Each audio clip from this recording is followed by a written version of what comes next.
This video is about comparing two things: church and business, and my experience of both.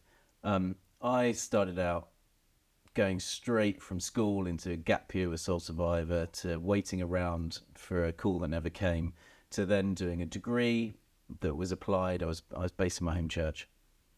I did that for 3 years. I worked as a youth worker, studied youth work and theology at a theological college, and then I moved straight from there into a well, actually I went from there to the US for a bit, worked there, and then came back to Britain, worked in a church for 3 years in Surrey, and then went to a church in West London.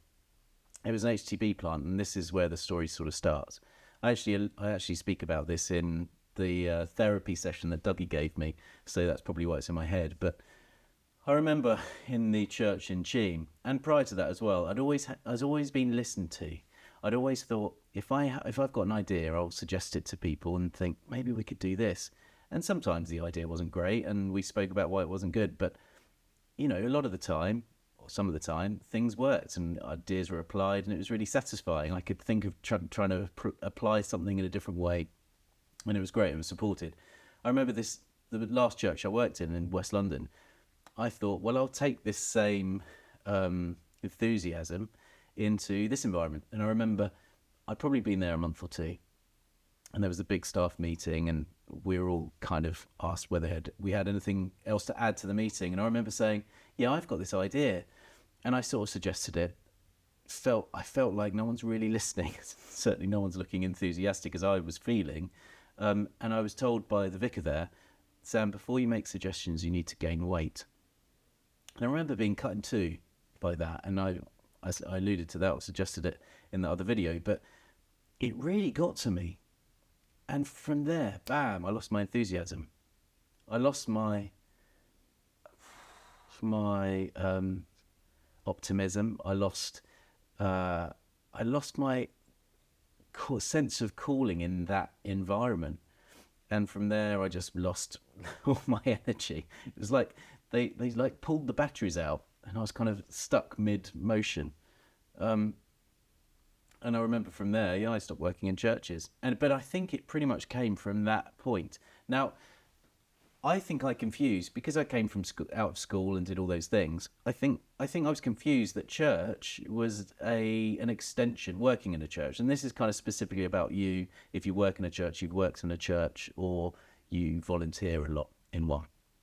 But my attitude was, church was like a playground for us as children, where we could strengthen our muscles. We can get used to developing our motor skills. We could, sit on the slide and go down and feel like, oh, I've not done that before. That was exciting. Then show someone else how to use the slide, or go on the merry-go-round and know how to hang on, or whatever other things are in children's playgrounds. But I saw it as being a playground to practice my faith. But that was a complete misreading of what church is when you work in one or volunteer a lot in one. It's a business. What you're there to do is maintain the status quo, to make sure that the people that pay the most tithe or whatever are happy. You're meant to make sure that, you can make incremental changes, but don't do it quickly. You need to make sure that the person who's leading the thing you need to make sure that they feel, that you respect them and everything else. And all the other things I've spoken about charismatic evangelical churches. And that is kind of the point. It's a church is a business. Now, I wanted to liken it to my experience in a marketing company, because actually it's very similar. So I was lucky, my wife and I, after leaving the church, I worked as a freelancer for a bit, but then we put a business together, which was then bought out by an agency. I mean, my friends say we were super lucky to have had that experience, and I'm sure they're right, but it had its challenges big time. Part of those were, I was running my own business prior to being bought out, and I'd have an idea and I'd apply it. It was great. I'd be like, right, I'm going to buy that camera. I think we should do that project. Let's get that person involved. Let's make a music video. All the various things you do when you've got a production company. And I was having similar ideas once I'd been acquired by this agency. And I'd speak to the CEO, who was sort of my boss, and I'd sort of say, I've got this really good idea. I reckon we could look at long form.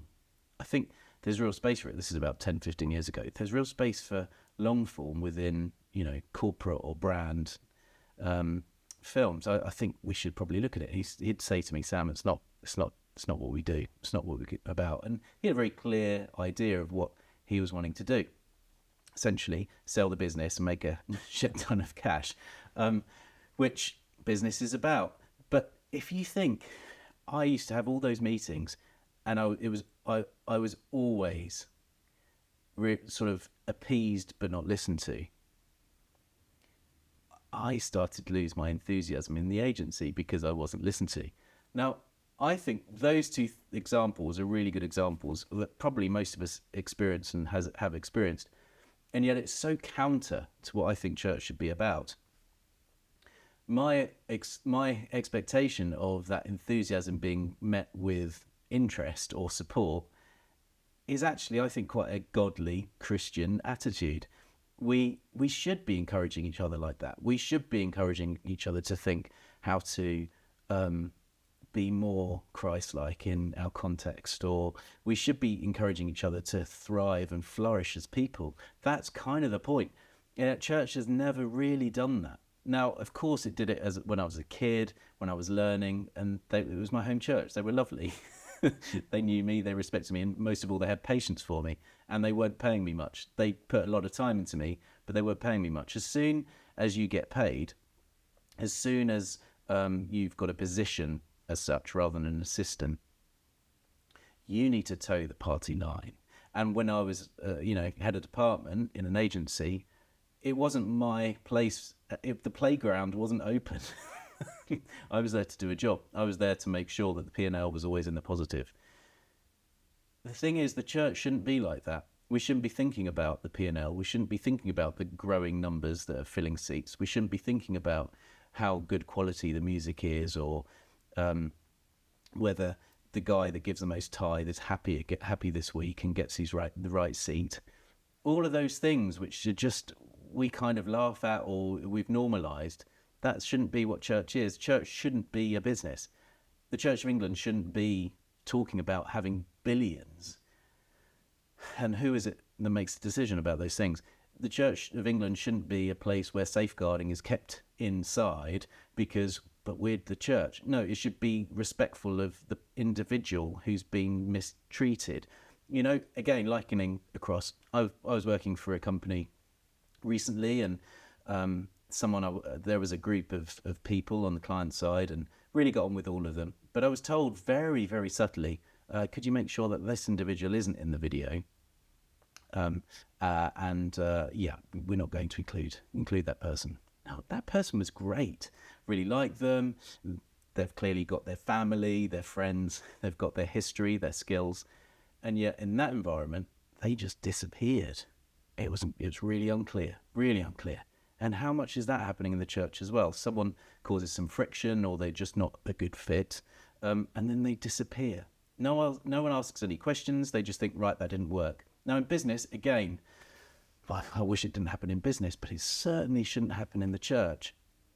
Church and business should never have been brought together in the 70s and 80s, and all those different books of self-help and where the Yanks have just brought us into that world. I think we need to be countercultural. And my experience has led me not to return to church years later. And why? I think it's because of this. It's because I worked in it. I likened it to business. I can see the two being so similar. That's not what my soul needs. Now, I suppose if I was mature enough, I could probably go and then just see past that. But I'm sorry, I can't.